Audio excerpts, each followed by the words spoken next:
gastro. Actually, it was pretty unpleasant, but it's great to see everyone there today. Bit quiet, but let me turn off the play feedback here and open up the comments window. Great to see King and Kodos. Sorry I don't have the music in the beginning, but oh, there we go, comments are working. Yeah, that is something I would like to go back to. It's general just lack of preparation and organization to be able to do that lately, although I would like to do that, although that also does remind me of some exciting projects that are coming up, including one sort of tied to that. So yes, I'm just going to write that down. Very great, good to see you, Mr. Steve Miller. Great to see you. Yes, I saw your post the other day that you've been back in Korea for a while, but great to have you in the comments. Musashi Mark, you and salutations from Montreal, Quebec, Canada. So early in the morning there, thank you for joining. Dan H, I'm never out of form for starting late, am I? I was a couple of minutes late, yes. I like to build tension and expectation. That, and actually I had like 10 minutes to go have a shower and get ready for everything before I came in, so yes, apologies for that, but good to see everybody in there. Quint Rankage, Steve from Berkeley, Tokyo 503, James Kelly, Martin Orlando, good to see you. The J Vlog, yeah, we're back indeed. Sergeant Booker, boom, boom, boom, boom, boom, boom. John Lee Hooker, Mary Lagos, good evening, good to see you. So yes, lots of people in the comments, and great to see everybody again. My apologies for not being here last week. Yes, it was a real bummer. I was going to be speaking at an event at basically run by Rochelle Kopp and her friend who wrote this book of hers that again I'd recommend everybody go out and get if you can read Japanese and you're interested in working in Japan. This is called Gaikokujin to no Hatarakikata, and she was doing this great big seminar where they needed a last minute third speaker because somebody pulled out, and I was going to go and cover that, except right on the night before I basically got very bad unpleasantness.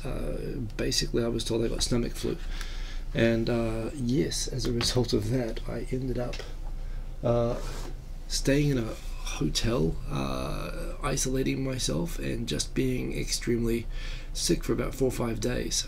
So yes, I wasn't in any shape to do the show, and I apologize for that. But yes, other than that, it's been an interesting couple of weeks. So I would like to go through some of the news. If there's a bit of time, maybe do a little tune at the end. Give me 1 minute here. Let me just very quickly.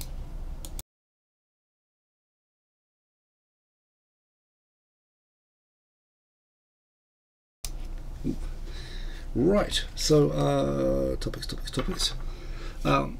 So maybe the first thing to get into, I am feeling better now, so thank you for that. Why do you look out of place in Victor thumbnail of his drunken adventure? Did you drink too much? No, it wasn't that, and it wasn't dengue fever. In fact, now that you remind me, yes, 2 weeks ago was the Hanami, and what happened with that? That's right, I was in Hakone. My dad and my son, I took them to Hakone, and we had a cool time, but I was in Hakone during the Hanami. I got back late. I was sort of exhausted. I did get out and catch him. I wasn't drunk. I was just tired after a long day, but I did see him.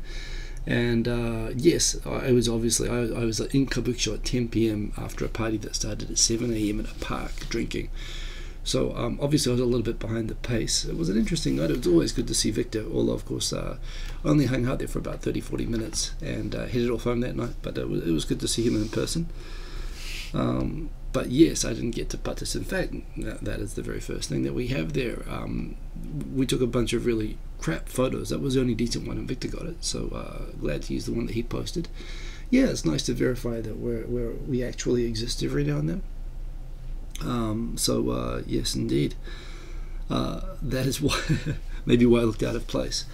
Let me start off, since we're going into news and tech art too, good to see you. Let me start off with I hope you've all seen, I've posted, didn't get many views actually, but I did post, hey Mogberry Pie, good to see you.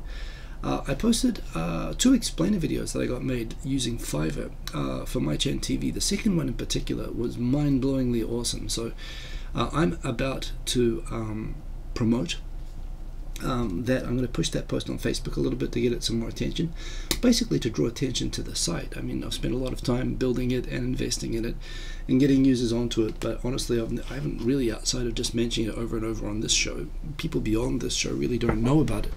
So I want to get the word out about that, and I'm going to use that explainer video to do that. The other thing that I'm going to start promoting from this week is the Pro feature is now working on the site. And again, the Pro feature is just a way for now that if you'd like to support me continuing to work on and build out that app and improve it, for now adding a few more features to the web version itself, eventually going on building what I'd like to do is build a mobile app and perhaps an Apple TV app or an Android TV app, something that was a Fire TV app, for example, something that you could use easily to watch on a TV. Take a look. I mean, you all know the spiel with my GenTV. It really is designed to make it really easy to watch YouTube without getting sucked into the algorithm, just to watch what you want to watch based on your subscriptions, and not just all of your subscriptions, but the way that you want. Like my subscriptions, I watch Muay Thai videos, for example, so my feed is constantly full of Muay Thai videos, but I don't like to catch up all the Muay Thai videos. When I'm feeling like watching Muay Thai, like when I come home from work, I like to turn on and have that on TV. But in the morning when I want to catch up, and I do want to catch up, what other J vloggers are making, what Philip DeFranco is making, I like the ability to organize them into bundles and just immediately see the content that I know I want to see. So that's what my channel is for. It makes it really easy to sit back and not have to, it stops making it so much work to watch and keep up with subscriptions. When you meet creators nowadays, people find it to be too much work to try to keep up with subscriptions. I really appreciate that you guys obviously at least manage to keep up with what I do. But I do love YouTube, and I do really want to support the creators on it, so that's why I made it. And yeah, if you'd like to support me continuing to one, to keep that app alive, and two, to continue building it, I'd appreciate if you'd have a look at the Pro use. We're going to add in some more Pro features, but the first Pro feature that we're adding in is the ability to control how long the videos are that you want to watch. So sometimes you feel like you just want to watch short videos to be able to catch up as many videos as possible. You can set it, for example, to be under a certain duration, or between 2 durations of minutes, or above certain duration if you want to watch long form videos. It's just a nice way, again, to give people fine control over how they want to catch up with their subscriptions. I'm thinking about adding other features. I've been discussing the idea of adding a super bundle. It's really hard because you can't move more than 300 bundles through the API at once at the moment, which means what everyone naturally wants to do, which is instantly add all their channels into one bundle, doesn't work for 2 reasons. One, the API won't let me send a request for more than 300 channels at once, and even if you could, it would really be slow, to load all the videos for that. It would slow down how the app works. However, I've been talking with the devs about another idea for another Pro feature of just having, only for Pro users, the idea of having a default bundle with all channels. It would be quite heavy on the app. It would need a bit of caveats for the performance, but something like that might be the next one that comes out. So in any case, I am now seriously, I've put in way too much cost and way too much time developing this, and I do want to get the word out. In the end of the day, if it turns out not to be popular enough and it keeps costing money to run, that's fine. It'll be a learning experience, but part of what this is about as well is I've made something that I think is worthwhile, and I like to validate that. So I'm going to start really pushing to spread the word about it, and certainly trying to promote people who want to for people who are willing to support what I'm doing with it, and then hopefully, again, if I can get to a point where I can sort of just break even on the thing, move on to the next project, that would be awesome. So look, I would really, for those of you who want to keep supporting the project, I'd appreciate that if you could check in. We've added the Pro feature, which allows you 2 options. One, to subscribe either by paying $4.95 a month, which is obviously a nice way to keep up the overhead of the site, as well as allows me to be able to continue paying the developer. Really, it's really intended, honestly, to try to recover some of the costs that I've spent on it, but certainly it will allow me, the more that we have Pro users, the more I will be able to justify continuing to build out the site. At the same time, the site itself is still going to remain free for everybody, right? The choice is $4.95 per month or $45 per year, and again, That's obviously a big saving over paying per month, and again it lets me jump to be able to get a chunk that I can justify adding on the next feature that people want the most. For everyone, the site remains free. That's the intention. These are free APIs. So again, just the normal spiel with my GenTV. Thank you everybody for supporting it so much and giving me so much great feedback about it. I think to get it into really great working shape, and I appreciate your support going forward with it. Because like I say, this is something I think is really worthwhile. It's something that's missing and is naturally missing from the YouTube site. They've got a natural incentive to try to focus their users where they put the ads and where they drive the algorithm towards, and I get that.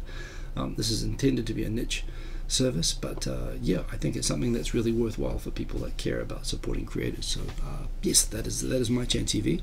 So look out this week. There's going to be some dedicated Launch of Pro announcements. I was hoping I'd have one out by today, but I'm telling you that it's actually live right now, and we're going to do a big push on that this week. And if you see it, share it around. Please do try it out, and please remember to tell me what you think of the site. So yes, just some other news, by the way. I haven't had time to organize my the topics that I'm going to do tonight. So normally I'd organize the topics I want to talk about first or in the beginning. I haven't had a chance to do that. One thing I'll point out is I am going to be recording a new season of I've booked the YouTube space, and I will be recording a new season of Japan Business Time with Rochelle Kopp this Thursday. Which means that we are basically now gathering up topic requests from everybody who's got topic requests for what they would like to hear about working in Japan, basically working in international businesses, either Japanese working in US or international businesses, or more commonly, people from outside Japan, non-Japanese working in Japanese companies, and the different challenges and the different things that you'd like to know, different sort of topics based on intercultural working involving Japan. That is going to be really, really cool. We've already got some great topics just from the series already.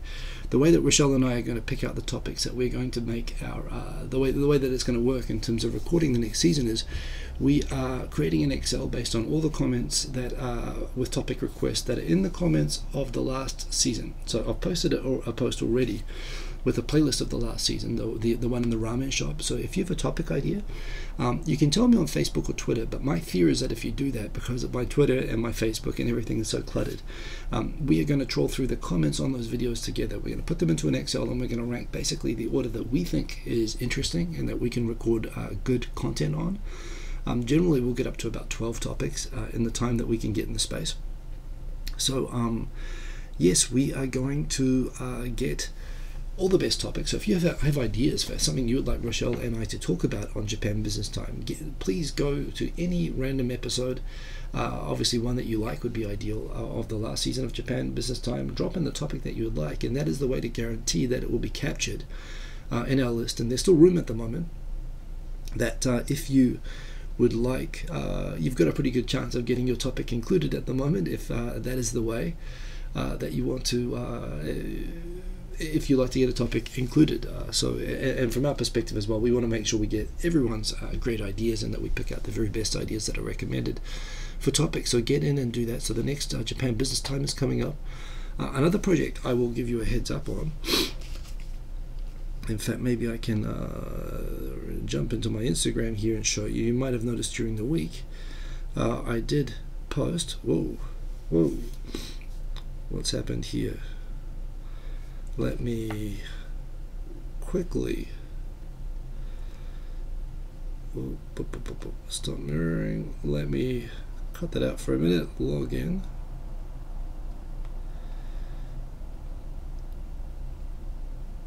Okay, I'm now logged in again.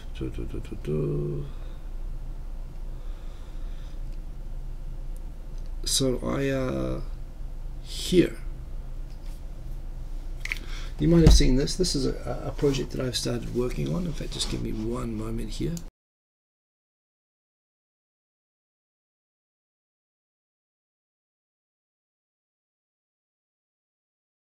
Oh, there we go.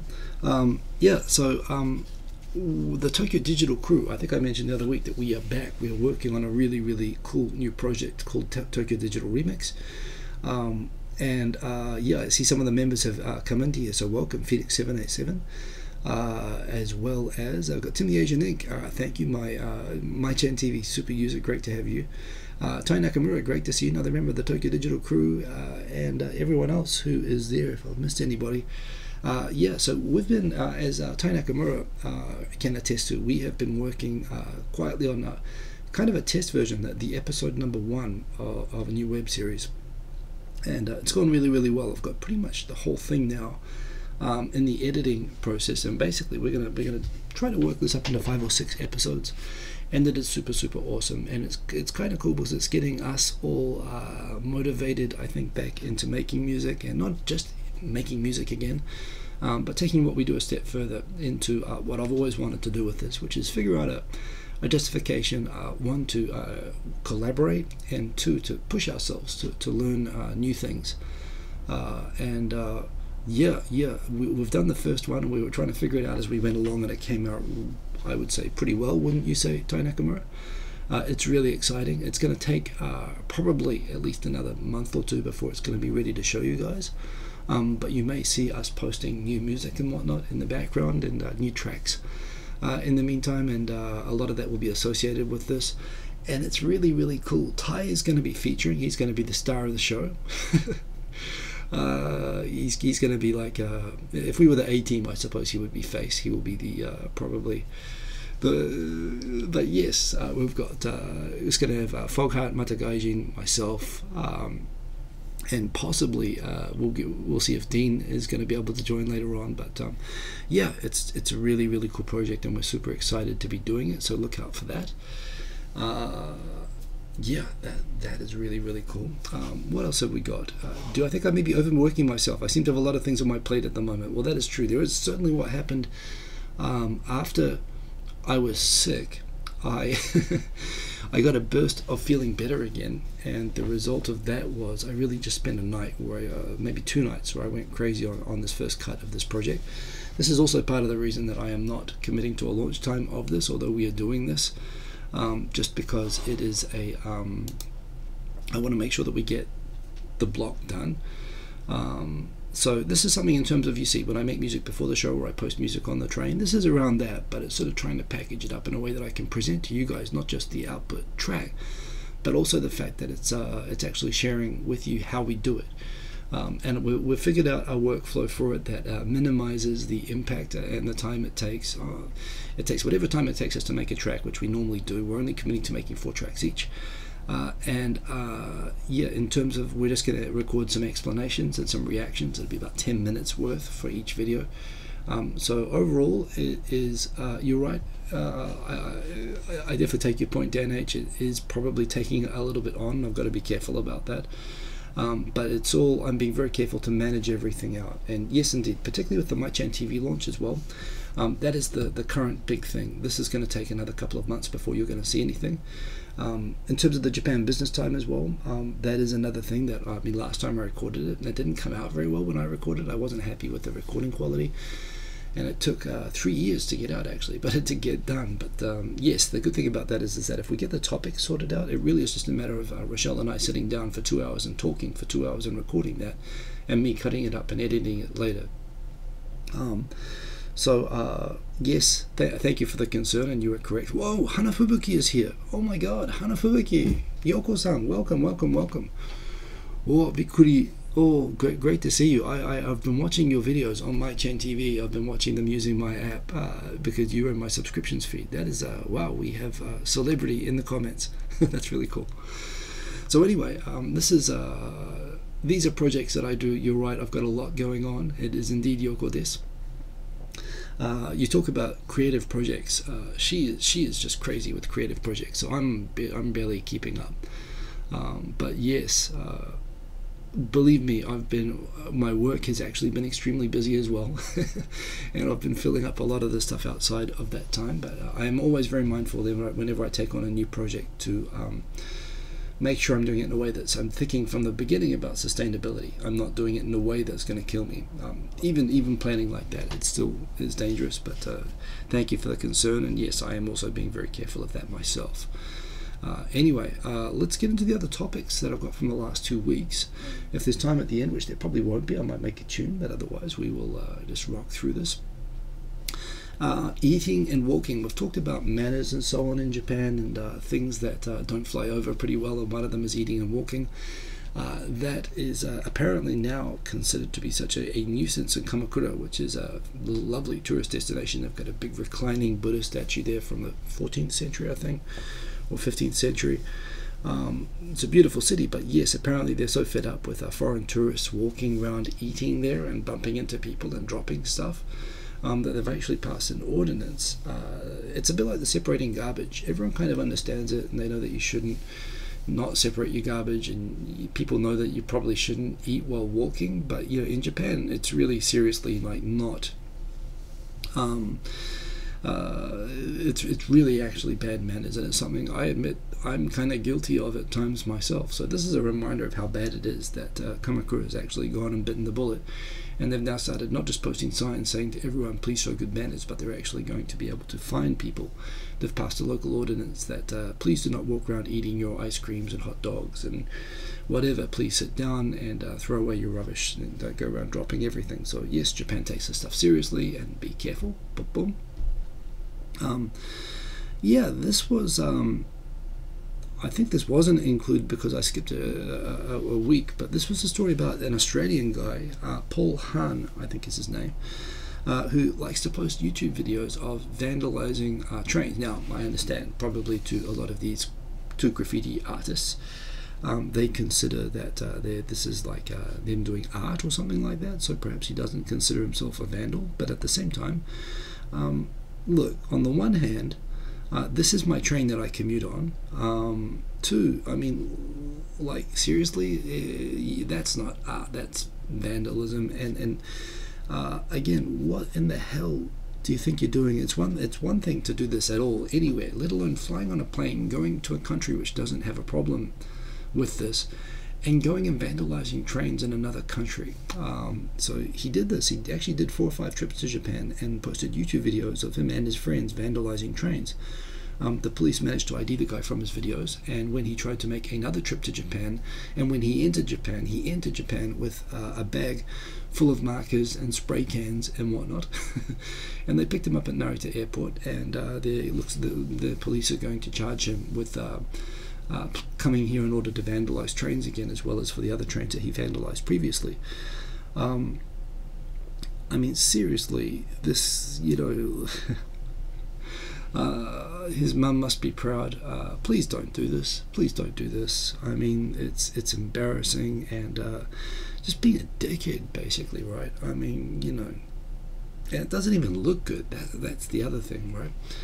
So yes, Mr. Cordychip, this did not start an hour early. This is 10:30 Japan JST, as it always is, although I didn't announce it that far in ahead as I have done another time. So yes, but indeed, this person, you know, not on top of all of this, was dumb enough to shoot videos of himself and made it easy for them to catch him.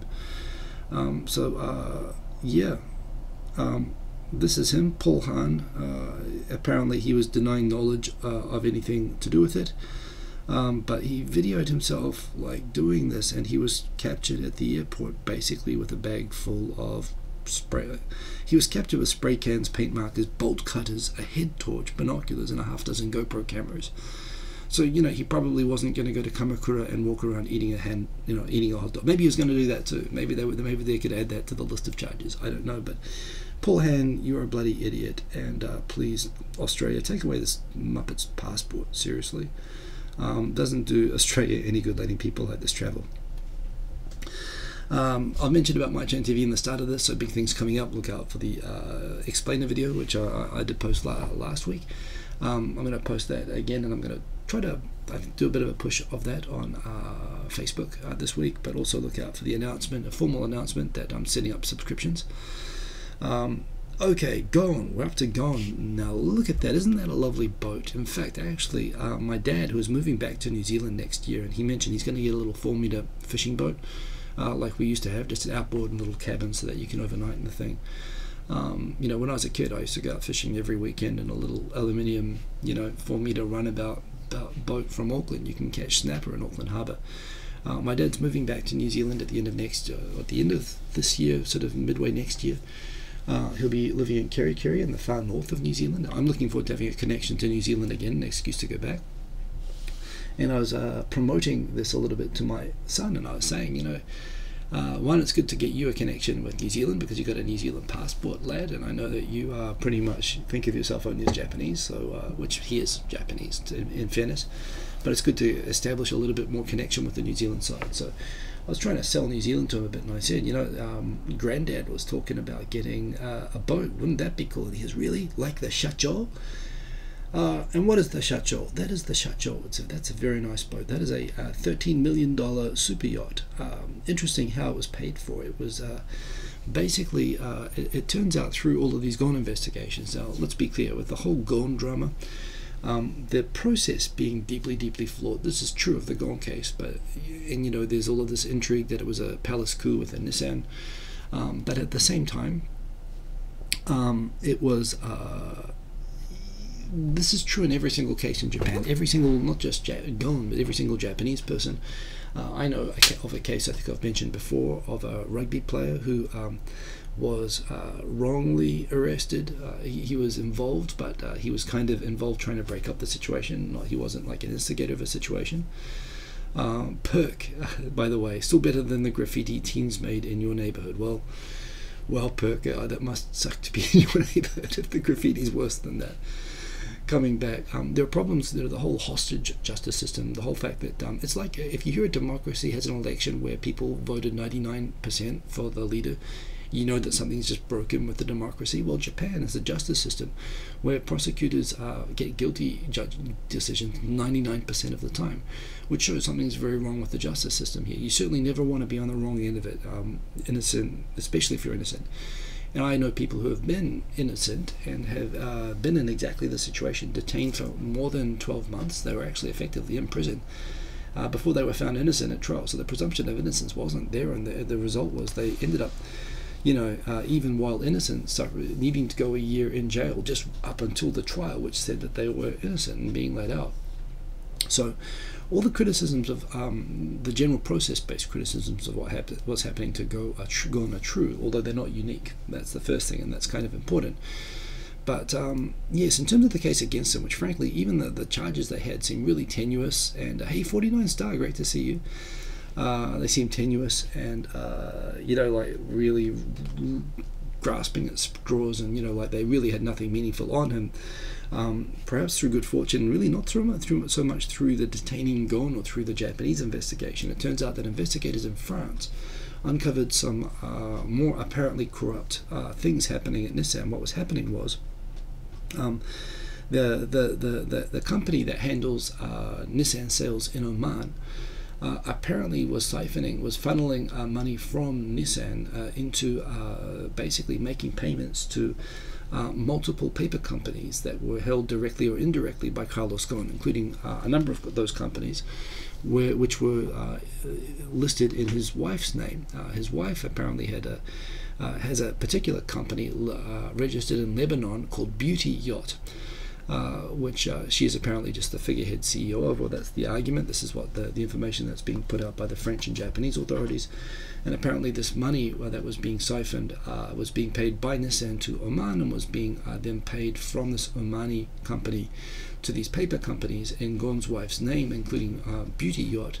That money was then being funneled into paying for this yacht, which Ghosn basically treated and used as his own super yacht, a $13 million yacht that he traveled around the world in with his family. This is aside from, of course, Nissan being tapped to pay for his directly for his children's education and for a wedding in the Versailles Palace, like the King of France, I guess, all paid for. Remember, this is a guy who's already receiving tens of millions of dollars a year compensation, but not out of his pocket, but actually directly out of company coffers. This doesn't go over very well in Japan because Japan is painfully egalitarian, plus the fact, of course, that Nissan went through really painful restructuring. A lot of employees lost their jobs as part of cost-saving efforts, and of course he is famous as being the cost cutter. So the idea that he was using company funds, not his own funds, and not his salary, in addition to his salary, that he was siphoning company funds to go and pay for things like the shacho, and he called the boat the shacho. That was the funniest part. As if being held in a paper, probably a Cayman company or whatever, or a Lebanese company, that he was siphoning this in his wife's name, but her company name was called Beauty Yacht, and the yacht itself was called Shacho. I was given my advice on guilty unto, well, yes, it's a presumption of innocence, but that said, the facts coming out on this particular thing looks like they've finally got something pretty incriminating on him. I mean, innocent until proven guilty, but obviously there's cases where there's information out there which just doesn't look very good for this guy, and this is out there.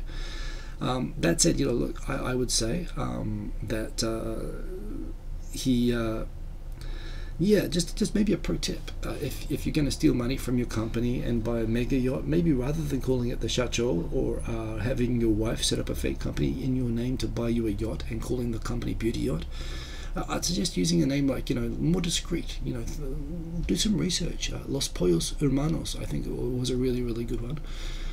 If you're a fan of a particular TV series. I mean, there are better ways to go about this. But anyway, my son, with all of this being all over the news, and I said, hey, Granddad's going to get a little fishing boat so we can go out fishing when you're in New Zealand. Won't you like that?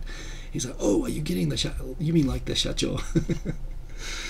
And I had to disappoint him and say, no, son, not like the Shacho. No, it's going to be a very small, exposed for me to run about boat. But hell, if you can do it legally, I guess we're going to find out when this goes to trial. If he did that legally, he's currently been rearrested a 4th time in connection with this, and this finally does really look incriminating. So that has been interesting. That is the explainer video that I posted. That's super awesome, so make sure you go and check that out. That was really interesting.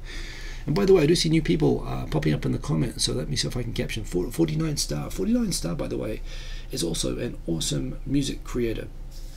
Vocaloid stuff and anime type stuff, if I recall, pop sort of electro pop stuff. I really like your music, and I see you release some new stuff lately, so I have been following you, 49 Star, and it's great to see you there in the comments. Check out when you get a chance, check out the project Tokyo Digital Remix. It's coming up, but I think you might like it. It might be something that you might be interested in joining us with. But yes, very good to see. I saw that you posted. I haven't heard Otsuite. I haven't heard it yet, so actually I should go and check that out. Perk, also welcome. I've never seen your handle name before. Maybe I have, but it doesn't register. So welcome to the comments, and good to see you, and everybody else who's joined. Phoenix 787, great to see you, by the way, as well. And yeah, Phoenix 787. It's almost like they're charging him just for being rich. Well, the fact that he's rich is seen in Japan. The reason that rich people in Japan generally don't act rich, except for stupid young hosts or maybe people in family companies that are privately listed, the reason genuinely rich people don't act rich is because there is a thing about the culture here that they want to tear down people who are successful and rich, so they buy Toyota Century cars and they try to live discreet lives. So being indiscreetly rich is seen as being incriminating. It's not what he's being charged for, but in the public court of opinion, it certainly eliminates sympathy for him, and that is certainly happening. Although, as I said, the apparent singling out and at least the process-based apparent injustice is not specific to Ghosn. I would emphasize that. I'd say if Phoenix 787, if you got into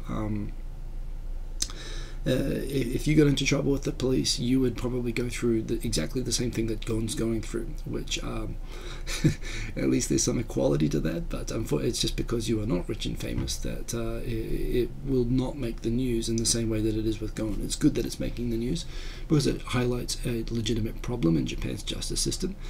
But there we go. He did release a video, I guess you all saw this, where he basically made his plea. He didn't address the new charges in that because that he was arrested on the 4th time just ahead of releasing this, and some people were saying, oh, they arrested him to stop him doing a press conference where he was going to name names and kick ass. Apparently he didn't name names. He was he had extra bubble gum or something.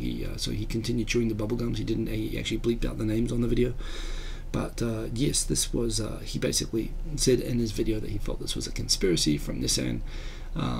It was interesting as well. There was actually one aspect of it that I'm thinking about doing with Rochelle if we manage to work it in next week, which is he specifically took time to talk about the idea of consensus-based management and decision-making, and he kind of attacked the people. He acknowledged that there were other senior leaders in Nissan that didn't like his style, and they saw it as being a dictator or autocratic. And he said that's what being a leader is. A leader is having a vision and setting a direction and taking everyone's opinions, but making a judgment call. And he said what he despairs most for Nissan is the idea that they were going back away from vision-based leadership to mediocre, consensus-based decision-making. And he sees this as being fatal to Nissan, and that's what he's afraid of. So he actually sort of spoke up at one point on a really specific point, which is just about how Japanese companies operate and this idea of consensus versus, being a dictator, and this idea that he wasn't apologetic for being a decisive leader. But yes, he didn't really say very much specific other than saying this was a conspiracy to get him out for his idea of unifying Nissan and defending the idea that he would always have maintained the independence of Nissan, but not really addressing anything to do with the new charges other than saying just generally that he's completely innocent of everything. And yeah, he'll get his trial soon, and it'll be very interesting to see what happens with that.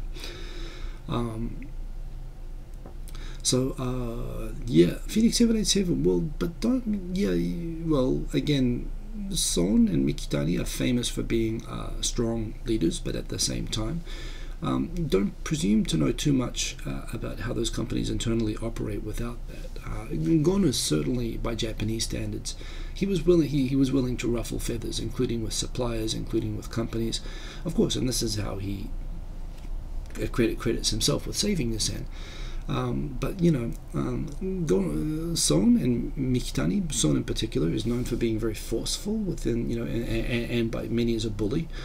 In terms of the way that he runs his company, but he's Japanese in terms of he's born and raised in Japan. I think he retains Korean citizenship, but he understands how you do business in Japan, and he certainly isn't. Ghosn is something different. Ghosn is not Japanese, and that's fine. That works. He's lived in Japan for as long as me. But you can't quite say that they're quite the same degree of dictatorial leadership. But anyway, I think it's an interesting topic, and it's something that if someone goes and writes that as a topic, the idea of consensus-based decision-making versus dictatorial decision-making, and how foreign CEOs get tripped up on this when they come and work in Japanese companies, if someone makes that a topic request in one of the comments on the last Japan Business Time series, I think that has a high chance of being picked up by Rochelle and I in the topics that we will choose to do the next series. And we're going to base it on your comments. Although I would love to do that, if you don't ask for it, we're not going to do it. So please remember, go back and check out the latest Japan Business Time After Work Edition videos, and leave a comment if you think that would be a good idea for a topic, and we will include it. Oh, you mean good balance? Okay, well, I think that's a good comment there, Phoenix, in that case. Yeah, no, I agree with that in that case. Next topic, the Cyber Security and Olympics Minister, Sakurada, the man who I have actually a conspiracy theory about. I believe that Taro Aso, I believe, was involved in his appointment, the appointment of Sakurada, this guy Sakurada, to the cabinet. And I think in very much the same way that you can imagine a class of kids that likes to pick on like fat kids, and the second fattest kid you can imagine at lunchtime feeding hamburgers and chocolate cake to the slightly fatter kid in order to make sure he stays fatter and draws all the negative attention. I think it's the reason that probably Taro Aso would have been involved in getting Sakurada appointed to the Japanese cabinet, because it means that Taro Aso, famous for being a guy always saying inappropriate comments and drawing all the media attention for that, was probably going to have the spotlight taken off him, as bad as he is, and it was always going to go on to this guy, because this guy just couldn't control himself. As you know, I'm not body shaming. I'm just saying that you can imagine that the second of something, anyway, in this case, obnoxiousness. In fact, thank you, Mr. Cordycheb. Now I feel terrible about my inappropriate joke, so I retract that. But you know what I mean, right? My theory is that this guy has been in the Abe cabinet, Aso in particular, famous for gaffes, famous for saying things that people just shouldn't say. They've got the king of gaffes. It's like he's almost like an android, gaff machine. This guy who's come in. The Minister for Cybersecurity, yet he's never used a computer before, never used a computer, never used an email, doesn't know how to use Windows, and yet he's the Minister for Cybersecurity and the Olympics. And for the Olympics as well, he's just this guy who's kind of got no filter and no brain before that. I mean, well, Prince Philip is interesting, because Prince Philip is also actually quite smart. He's horrible. He shows some horribleness, but you know, he's got a. And I must admit as well, I don't know if you've seen The Crown. The Crown is brilliant. If you have a Netflix, watch it. It actually paints him very. It explains his character. I mean, it's just such a brilliant series. Actually, I've always thought he was a bit of like a mischievous old man, and who can blame him? I mean, you know, he's basically like the toy boy husband of the Queen of England. And he's actually an interesting character, Prince Philip. But and The Crown explains his character brilliantly. Yeah, you know what? I actually secretly quite also see elements of that in Tarawa. So he's not a dumb guy. Unlike this guy here, Sakurada, he is not a smart person, and that's really what it comes down to. Let me just explain, after all of this year of gaffes, and the government being so powerful that they could laugh off every time that they were demanding that he would apply, you know, that every time he would say something, the opposition would say, oh, he must resign, and of course everyone laughing at them. But this time he did it right away, and what this really comes down to is, the reason that, you might remember, I was talking about this when Tokyo bidded for the Olympics and when Japan won the Olympics. It was right after the 2011 Great East Japan earthquake tragedy in Japan, and the concern was everyone was so focused at that time on the cost and the time it was going to take to rebuild northern Japan. And you know, even now, the devastation is not just from the physical devastation of that, but also the fact that you know, all the young people, because knowing that those towns were going to take years to recover, all the young people that would have supported the factories and the, you know, having a normal economy with the population up in those parts of Japan, they all moved away, taking away really the chance for those places to rebuild. They needed to rebuild quickly to be able to retain their populations. This is the thing about northern Japan, and there was always this concern about the cost and the commitment to doing it. And when the Olympics came in, all the construction companies that were bidding for all the rebuilding work, which was urgently needed in the north, stopped, because all of a sudden there's this huge honeypot in Tokyo for a building around the Olympics, which was basically getting unlimited government sort of funding. And as a result, all the building companies and materials and everything did. The government said that they wouldn't allow it to happen, but it's exactly what happened right away. They basically... The Olympics have sucked away money from the Tohoku, from the northern Japan recovery from that earthquake, and it's prolonged, and no question it's contributed to. And it's one of these things that the government's always felt like, yeah, they have to avoid the perception that the Olympics have added to the misery and made even more difficult the recovery of northern Japan. So they've tried to do things, for example, like they've asked to have Olympic events being held in northeast Japan, which has made some countries' athletes saying, oh, I don't want to compete if they've got to make us go near where Fukushima is and stuff like that. But at the same time, they've tried to make a deal about, you know, including the northeast Japan and the recovery as part of the Olympic story. However, truth is, the Olympics have increased the suffering of northern Japan. And the one thing, you know, that as Olympics minister, which in some ways there's a lot of logistics involved in preparing for the Olympics, but certainly even if you're just a figurehead, the one thing that you're required to do is not add to the existing indignation and truly this is actually added to the suffering of the North. So the one thing he had to do was not rub that in, right? He had to show sensitivity, whether he felt it or not, towards northern Japan. And around that, yeah, he made a statement. It was at an internal LDP party where he just was praising a minister, saying, you know, I consider this person to be such a great politician. I think this politician's more important to Japan than the recovery of northern Japan. It was a light-hearted joke, basically. It was clearly a joke, saying that I think this person's so wonderful that I think they're more important than what is obviously the most important thing in Japan, which is the recovery of northern Japan.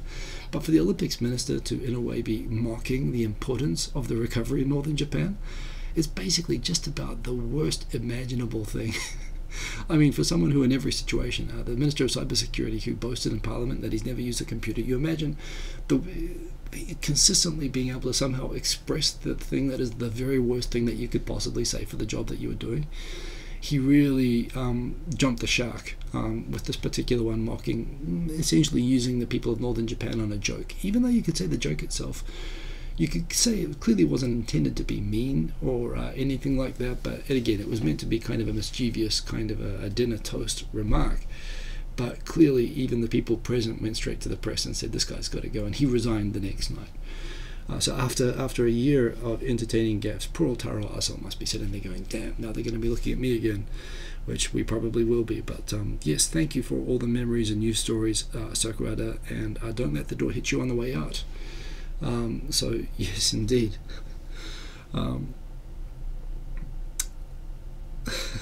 Clint Rankid and Dan H getting into topics that I'm not going to touch with a barge pole there.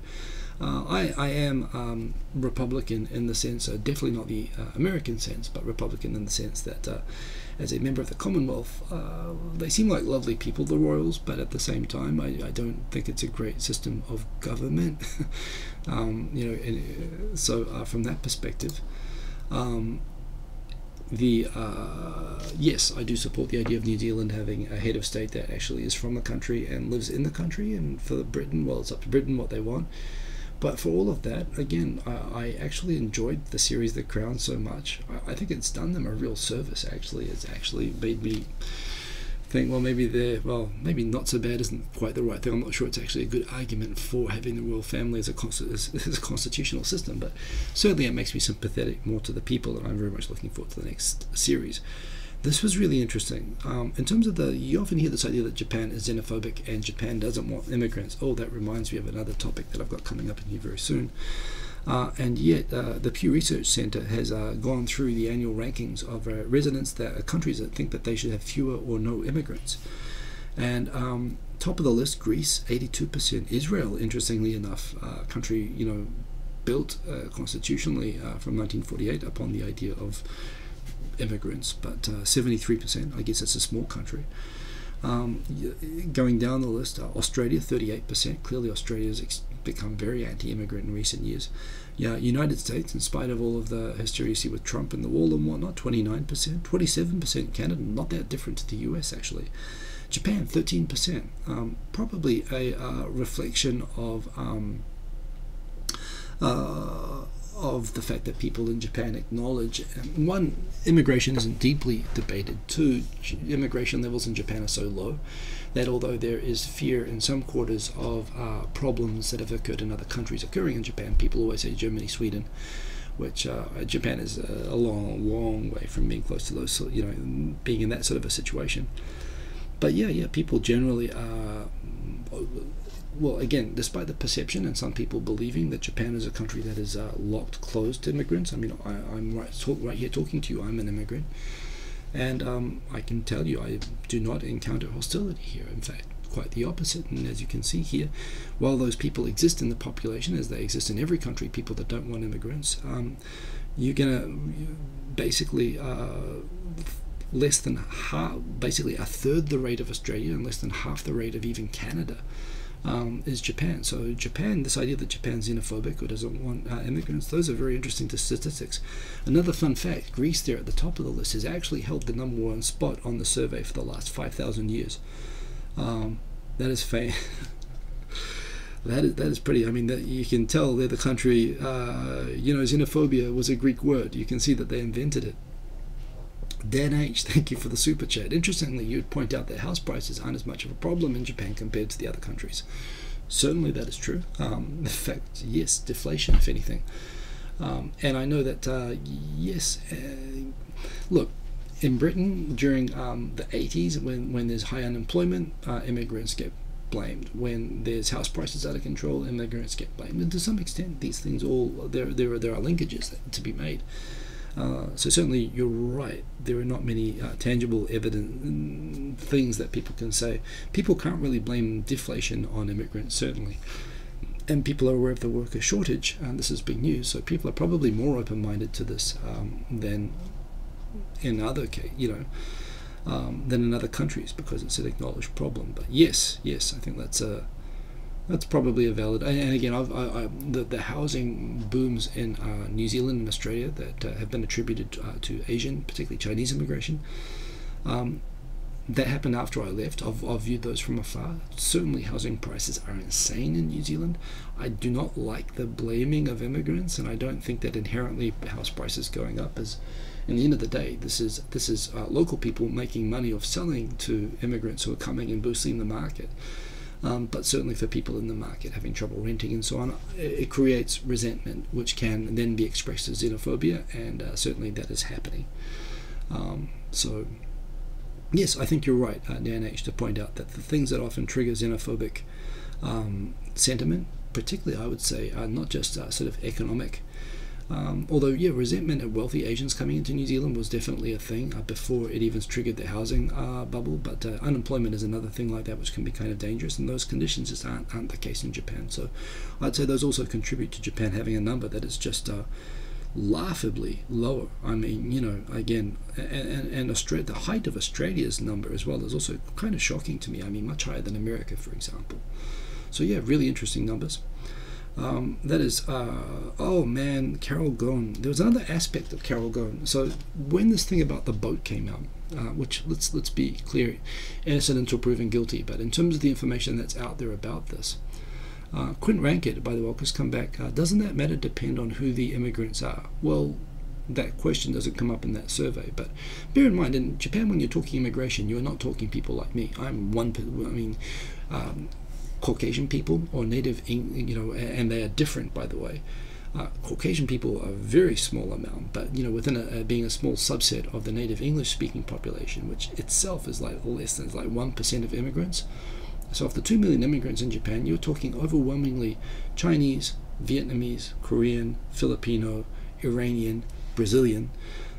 It's a long way down the list before you get to any European country. And Japan treats European countries, not just English-speaking, but Europeans and Western countries, sort of as one little sliver of the pie. Although they don't talk about specific ethnicities, as they shouldn't, you know, I mean, why would you do that? Again, New Zealand has a history of singling out. We made Chinese immigration illegal. Australia, of course, had white Australia. South Africa, of course, had apartheid. Very similar.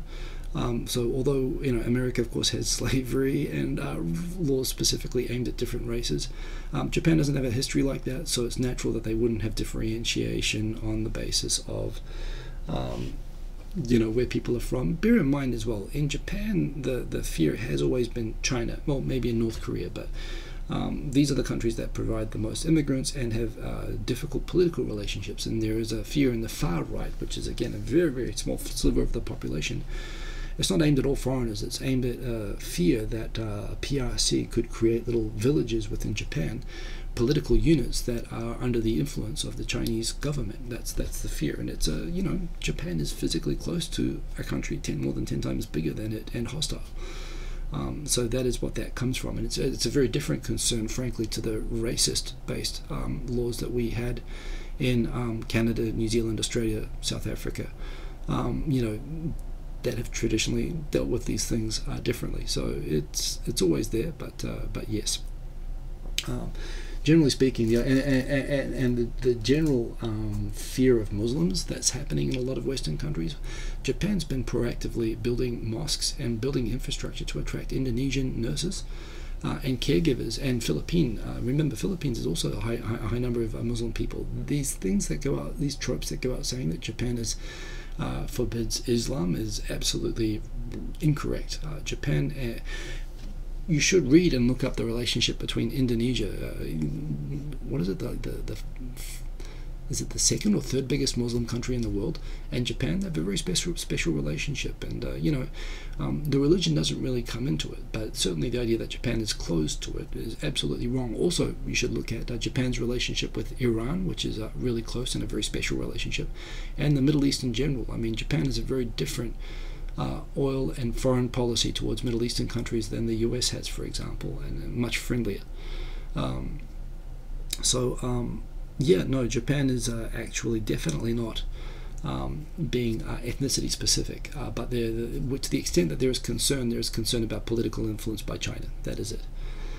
Indonesia is not the largest, well, it's the largest Muslim country, but the country with the most Muslims is India, yes. as everyone jumped in. But so is it the number one? Is it? Well, this is the point, you know. And Malaysia as well. Japan has a great relationship with Malaysia. Coming back to the story currently in the middle, so Carol Ghosn, the wife of Carlos Ghosn, she's been pulled in for questioning, and she actually escaped the country just ahead of being questioned the other day, afraid of probably being put in the same situation as her husband. It was really interesting what was happening there politically. The night before, she made a nighttime escape where she fled the country. The French government suddenly came out at a meeting with the foreign ministers and said that they trust the Japanese justice process. They will not be making politically interfering in this case anymore. This was after the French prosecutors themselves provided the evidence on the Shacho boat aspect of the story, and the involvement of the wife as the paper-based president of the companies that were being used to siphon this money. They actually announced that they would now be cooperating with the investigation in Japan, and they would not politically try to interfere or do anything to hinder the investigation. At the same time as the two foreign ministers were presenting this to the cameras, the French ambassador in Tokyo was personally driving Carol Ghosn, Carlos Ghosn's wife, to Narita Airport and escorting her through customs on a plane to escape prosecutors to go back to France. So it looked like France was being a little bit tricky there. They were playing a bit of a dodge game on that. They were actually sneaking Carlos Ghosn's wife out of the country at the same time as they were holding a press conference saying that they would not be involved. So France being France, I suppose. In the end of the day, she did come back voluntarily, and she did agree to questioning. I suspect, my theory on this is probably that Carlos Ghosn's lawyers probably pointed out her running away in the middle of the night really does look terrible. It looks like a guilty person escaping. Maybe it was in consideration of that she did change her mind, and she did come back to Japan, and last week she did agree to be questioned. This was after prosecutors had taken her, I believe, Lebanese passport, and she escaped on her French passport with the French ambassador in case anyone was going to try to stop her. So actually quite a lot of drama. There's going to be a movie made out of this at some point, I'm pretty sure, but a bit of drama there. But in the end of the day, she did voluntarily come back. So yes, Kek and Kodos behave. Yes, did she use the boat to escape? That would have been just about the worst. Yeah, that would have pretty much confirmed that. I tell you, if she had wanted to get rid of, if she had maybe if she was had an affair with the cabin boy, perhaps that would be the best way to make off with the cabin boy and bury her husband at the same time, would be to run off on the Shacho boat. And the boat is called Shacho, and her company is called Beauty Yacht. Please try harder. Seriously, Los Pollos Hermanos, just check it out. Seriously, try something more original. By the way, Rochelle, who was doing awesome. I am going to go and speak. I had to cancel speaking at her event the other night. I do have too much going on. Thank you for pointing that. Dan, that was true. And I didn't hesitate to cancel, although it was disappointing to me and to her that I couldn't do that at the event promoting her book right here. That is there. Boom, boom, boom. But there again, it's doing awesome. It was on the top of the business book rank, or not the top, but it was like in the top 5 books on the business ranking, book rankings on Amazon Japan. Rochelle being interviewed here by Quartz. So yeah, it's really cool. It's just a great approach to the subject. And there's going to be another seminar, I think, in June, which we're talking. Hopefully, I'll get to participate in. I'll share the information for people who'd be interested in going to that when that is around. But yes, she's doing awesome. That is really, really cool. This is also just something just super cool. I love all the science stuff, and I wanted to be an astronomer when I was a kid. Katie Bowman, a 29-year-old computer scientist who figured out how to take that amazing photo of a black hole. Just incredible, the photo. And it was a huge multinational team that did it, but it sounds like it was primarily Katie Bowman who figured out the methodology to capture and process and display this image, using radio telescopes all over the world, basically creating a world-sized radio telescope. Just really amazing. And she's a 29-year-old computer scientist. Freaky. It would be wonderful for her to get the Nobel Prize, and just such an amazing thing. So that was just like, it's not often I see a news story that makes me go like, whoa, and this really did. So that was just super cool. The first picture of a black hole. Not such important news, but you know, if you are also drawn in occasionally by the Golden Arches, the Mini Mac is apparently coming soon in Tokyo, as well as the Giga Mac as well. So it's basically a single-tier hamburger version. The Mac Junior is coming back soon, so some people are into that. Okay, and this is what I wanted to show. I don't have many of these topics this week, but this is one that I did want to show everybody. This isn't a criticism, but why do people think that if they make something into a manga or a comic that it will automatically interest young people? I don't think that's true. Well, maybe that's true in Western countries because we associate comics and manga with being for kids. In Japan, certainly not. I don't think there's any association with that in Japan. In fact, you know, and this is a business book and is on the business book ranking. No question. I mean, look, it's fun. I think that is certainly true. I mean, as everybody here is aware, obviously, if you're watching this show, you're probably familiar enough with Japan to know that manga is not considered necessarily for kids. It's considered another media, an alternative to and complementary to writing, that done in a way aimed at adults is engaging and fun, and it's a way of entertaining, basically. So I don't know about that as necessarily, but you're right. I think culturally in Western countries we still have this association because basically we think of comics as being for kids and animation as being for kids. That's cultural, I think, but I don't think that's the case in Japan. Let me show you this graph. I love this graph. Sleep duration versus GDP per person on average. So left to right is GDP per person. So you've got like GDP, the richest GDP like Singapore, UAE, Luxembourg, and on the other side you've got like Morocco, Vietnam. So you know, this isn't obviously every country in the world, but this is sort of left to right is wealth, and up to top to bottom is duration spent sleeping. And check it out, more sleep. New Zealand, very top of the world there on more than average 7 hours, getting up to 7 hours 45 minutes. Look at about 7 hours 40 minutes average sleep per night. And at the very bottom end of the scale, 6 hours 15 minutes. So basically 1.5 hours per night less. Japan, like second is South Korea, but Japan way below South Korea. Saudi Arabia, by the way, that's interesting that they also don't sleep very much. And a huge gap from that to Philippines, Malaysia, Egypt. But I find this hilarious. I am from the country with the most sleep, and I'm somehow living for 20 years now in the country with the least sleep. And I don't know how I function. And when I first got to Japan, I was telling people how much I was working. I was working till 12 o'clock every night, which I was at that time. And people say, you know, how can you be functioning? You know, how can you do good work if you're tired? And it's kind of funny. What I learned, what I hated, was that you can actually work when you're exhausted. You can even do good work when you're exhausted.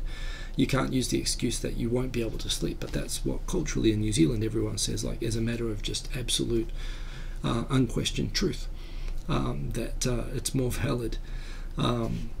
That you need a good night's sleep to do a good day's work is the philosophy in New Zealand. It's a bit old-fashioned, it's a bit agricultural, but that's what everyone believes and my parents believe.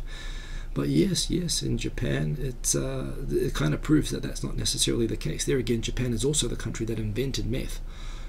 You know, and by the way, of course, Adderall and Ritalin, these are legal forms of methamphetamine, which was apparently invented in Japan, and you can see why. Just it's a culture that doesn't respect sleep, except during work, perhaps. But yes, super chat from Dan H. Thank you. What else we get? You think you're more interested in those statistics if the correlation between sleep and required healthcare? Well, that's interesting. Sleep and required healthcare is difficult, though, because the other thing is that, well, certainly if you looked at life expectancy, of course, New Zealand has pretty good life expectancy as well. But Japan has the highest life expectancy in the world, but also connected to highest life expectancy, you have, of course, increasing need for healthcare as people become older. They become more likely to have things like late in life diseases like cancer or whatever. Countries with shorter life expectancy, where people die in wars, for example, or of starvation, won't live long enough to get cancer. But of course, the other thing is that both New Zealand and Japan, in spite of being at the opposite end of the scale, also have fairly cheap and easy to access proactive medical care. People will go and see a doctor before that, when they're starting to feel sick. Or even when they're not feeling sick, they'll just go for a doctor's visit just to check up and make sure that they're taking care of themselves, as opposed to countries where people will not go and see a doctor unless they're totally sick. And at that point, then the cost becomes more because they're paying to fix themselves rather than to avoid getting sick in the first place. So Yeah. Obviously, what is the source of these statistics as well, by the way?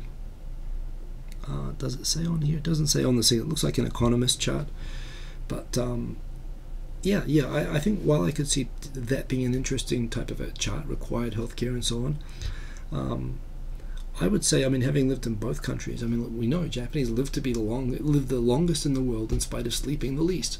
And Hong Kong is the only country, but look at that, Hong Kong is the only country that beats New Zealand, and it's smack almost exactly in between New Zealand and Japan. So go figure, right? It seems to indicate that at least longevity is not tied to average sleep per night, which is just kind of freaky and strange. But healthcare as well. That's interesting. Yeah, Germany was really big on it, but so why is it that I associate this with Japan? It gets talked about in Japan that meth was invented in Japan. Amphetamine invented Japan. Why do I think it was invented in Japan? Okay. Amphetamine was in 1887 in Germany, and methamphetamine, a more potent and easy to make, was developed in Japan in 1919. So there you go. Amphetamines were developed in Germany in the 19th century, but methamphetamine, which is, by the way, what Adderall and and were basically used by all sides during World War II and so on, to get their people being more productive, was made and promoted by the Japanese government. And after World War II, I mean, meth was legal in America and was in all sorts of legal medications after the war. So from a Breaking Bad perspective, the history of meth was synthetic meth was invented in Japan. But you're right, in Germany was the first to be able to extract amphetamine. So there you go. But you can see Japan obviously has a reason to want to develop something like methamphetamine, because it's a culture that doesn't respect sleep. People work, forever.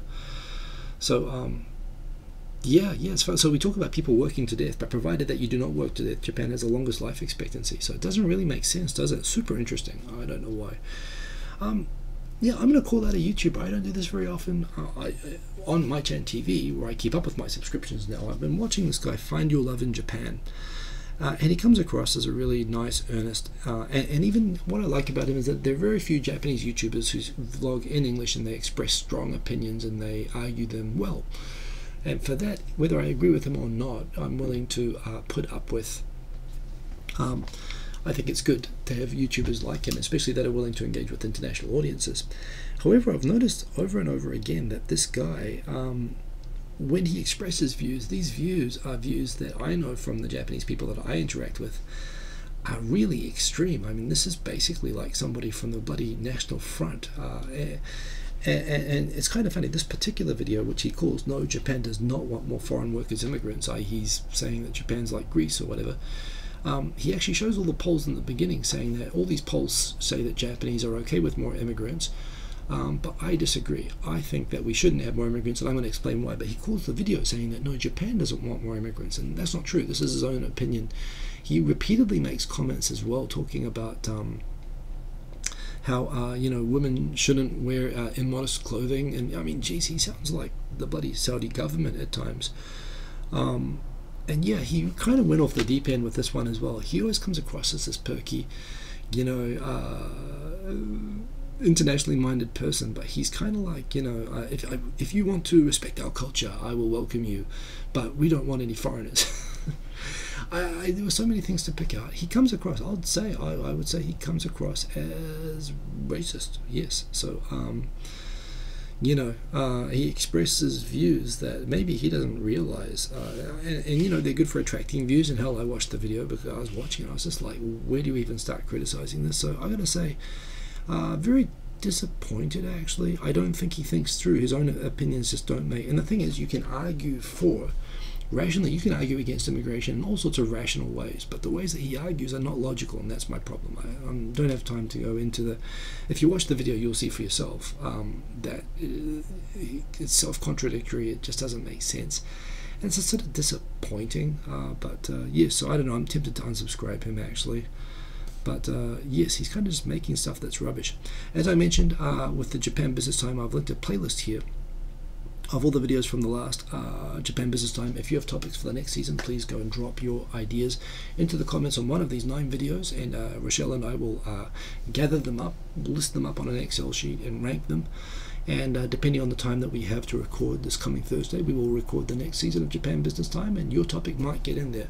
But please, the best way to submit a topic is not in the comments here or on Twitter or on Facebook. It's to go and leave it in the comments on these videos, because this is where we'll go and collect them from. We might catch it if you do it on Twitter or Facebook. Some people have already done that, and I don't want to leave any out, but at the same time, the safest way is here. This is where we're going to capture those from. Chocolate season. I noticed that you may have noticed in the shops in Japan the other day, just as the sakura petals fall, we now have chocolate products starting to appear everywhere, and so I'd like to formally declare the commencement of chocolate season. I think it's now formally underway. We have chocolate ice creams, we have chocolate snacks. I wish it was all year long, but it is definitely started here in earnest now, and this is important stuff. Yes, Ami Yamato made another awesome mixed movie based, actually not on the new Star Wars trailer yet, but actually just based on the recent Star Wars movie and interactions with Kylo Ren. But she continues to make awesome videos, and you should subscribe and watch that. And I think this is the final topic I have today. It's this one. Trump, when he comes to Japan, he wants to, he's made it clear that he wants to attend a sumo match. And of course, everyone knows that he's a big supporter of WWE. And the wrestlers themselves, you know, they campaign for him. They credit him for doing a lot to benefit them and their sport. He seemed to have been rewarded that time on that clip that everyone's probably seen by now of him being allowed to come and shave the head of Vince McMahon on one show, which was yes, pretty. I could understand actually getting to be involved in you know, hazing a bad guy on WWE. Probably did a lot to get him a lot of electoral college votes, or at least to help his image. I would point out to the elected leader of the American people that if you do come and attend sumo in Japan, you are not allowed to jump onto the dohyo and grab any of the sumo wrestlers and shave their heads. I mean, as that would be just about the worst thing that could ever do. Dan H. Will we ever get butter and cheese season in Japan? I'm praying and holding on for that day that we get butter and cheese season. It could happen. But yes, Phoenix 787, I saw John Oliver's been on WWE, that's right. But the day is coming, by the way.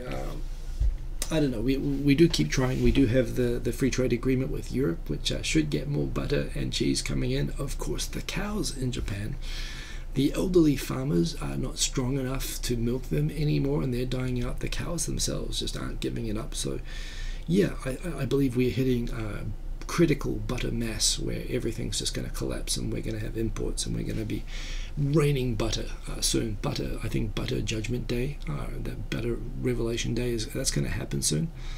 But yes, indeed, that is coming.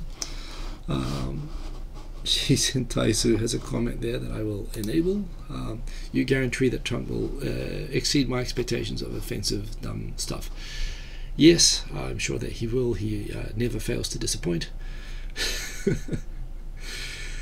So there we go. I must admit though, and plus, you know, he also wants to stand on the dohyo and present the trophy, which of course only men are allowed to do, which in itself is controversial. But you know that if he was allowed to do it, he'd go back to America and would totally boast that a woman president would not be allowed to do that. That only he could do it. Hillary couldn't have done that. I'm sure he would say that.